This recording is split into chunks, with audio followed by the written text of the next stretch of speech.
Everyone, ఈ వీడియోలో మనం రెస్టారెంట్ స్టైల్ ఎగ్ మలాయ్ మసాలాని ఇంట్లోనే ఈజీగా ఎలా ప్రిపేర్ చేసుకోవాలో చూద్దాం. ఎంతో టేస్టీగా గ్రేవీ రిచ్ టెక్స్చర్తో చాలా బాగుంటుంది ఈ కర్రీ. డెఫినెట్గా ఒకసారి ట్రై చేయండి. దీనికోసం ముందుగా ఒక మిక్సీ జార్ తీసుకొని 10 జీడిపప్పు, 1 టేబుల్ స్పూన్ గసగసాలు, తగినన్ని నీళ్లు పోసుకొని మెత్తటి పేస్ట్ లాగా గ్రైండ్ చేసుకొని ఒక బౌల్లోకి తీసుకొని పక్కన పెట్టుకోవాలి. తర్వాత 2 మీడియం సైజ్ ఉల్లిపాయలని కూడా మిక్సీలో వేసుకొని ఇలా మెత్తటి పేస్ట్ లాగా గ్రైండ్ చేసుకోవాలి. ఇప్పుడు ఒక ప్యాన్లో 1 స్పూన్ ఆయిల్ వేసుకొని కొద్దిగా పసుపు, కారం, ఉప్పు వేసుకొని ఒకసారి కలుపుకొని గుడ్లను వేసుకొని ఫ్రై చేసుకోవాలి. నేను ఇక్కడ 6 ఉడికించిన గుడ్లను తీసుకున్నాను. వీటిని మీడియం ఫ్లేమ్ మీద ఒక 3 నిమిషాల పాటు బయట లేయర్ లైట్గా కలర్ చేంజ్ అయ్యే వరకు ఫ్రై చేసుకుంటే సరిపోతుంది. ఇప్పుడు కర్రీ చేసుకోవటానికి ఒక ప్యాన్ కానీ కడాయి కానీ పెట్టుకొని 4 టేబుల్ స్పూన్స్ ఆయిల్ని వేసుకోవాలి. ఆయిల్ వేడైన తర్వాత 1 ఇలాచి, 2 లవంగాలు, చిన్న దాల్చిన చెక్క ముక్క, 1 స్పూన్ సాజీరా వేసుకొని ఒక అర నిమిషం పాటు ఫ్రై చేసుకోవాలి.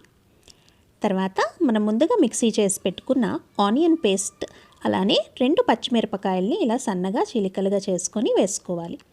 దీన్ని ఒక 2-3 నిమిషాల పాటు మీడియం టు హై ఫ్లేమ్ మీద ఫ్రై చేసుకోవాలి. ఇప్పుడు ఇందులోకి 1 స్పూన్ అల్లం వెల్లుల్లి పేస్ట్ వేసుకొని అల్లం వెల్లుల్లి పేస్ట్ పచ్చి వాసన పోయే వరకు, ఆనియన్ పేస్ట్ లైట్గా కలర్ చేంజ్ అయ్యే వరకు ఫ్రై చేసుకోవాలి. ఇలా ఫ్రై చేసుకున్న తర్వాత 1/2 స్పూన్ పసుపు, 1 స్పూన్ కారం, 1 స్పూన్ ధనియాల పొడి, అర స్పూన్ జీలకర్ర పొడి, 1 స్పూన్ గరం మసాలా వేసుకొని అంతా ఒకసారి మిక్స్ చేసుకొని ఒక 2 నిమిషాల పాటు ఫ్రై చేసుకోవాలి.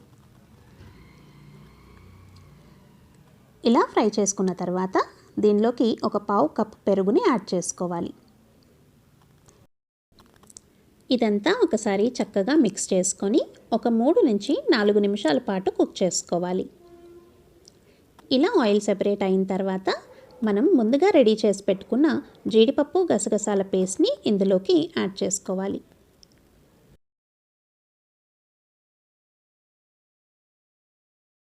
ఈ జీడిపప్పు గసగసాల పేస్ట్ని కూడా ఆయిల్లో ఒక 3 నుంచి 4 నిమిషాల పాటు కుక్ చేసుకోవాలి. ఇప్పుడు ఇందులోకి మీ రుచికి సరిపడా సాల్ట్ని యాడ్ చేసుకోండి.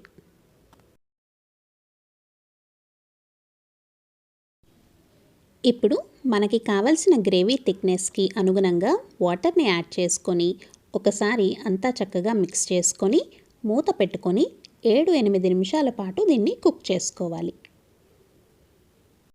7-8 నిమిషాల తర్వాత మనకి ఆయిల్ చక్కగా పైకి తేలుతూ గ్రేవీ అంతా కూడా చాలా పర్ఫెక్ట్గా కుక్ అయిపోయి ఉంటుంది. ఇప్పుడు దీనిలోకి ఒక 2 టేబుల్ స్పూన్స్ ఫ్రెష్ క్రీమ్ని యాడ్ చేసుకోవాలి. మీరు కావాలంటే ఇంట్లో ఫ్రెష్గా పాల మీద తీసిన మీగడని మిక్సీ పట్టైనా వేసుకోవచ్చు. ఇలా వేసుకోవటం వల్ల గ్రేవీకి రిచ్ అండ్ క్రీమీ టెక్స్చర్ వస్తుంది. ఆ తర్వాత దీనిలోకి మనం ముందుగా ఫ్రై చేసి పెట్టుకున్న ఎగ్స్, అలానే 1 టీ స్పూన్ కసూరి మేతిని కూడా యాడ్ చేసుకోవాలి. ఇదంతా చక్కగా ఒకసారి మిక్స్ చేసుకొని మరొక 2-3 నిమిషాలు కుక్ చేసుకోండి. చివరిగా సన్నగా కట్ చేసిన కొత్తిమీరను వేసుకొని కలుపుకొని స్టవ్ ఆఫ్ చేసుకోండి.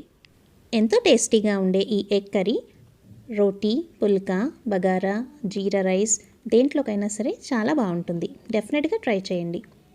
వీడియో కనుక నచ్చినట్లయితే సబ్స్క్రైబ్ చేసుకోండి, లైక్ చేయండి, షేర్ చేయండి, కామెంట్ చేయండి. Thanks for watching.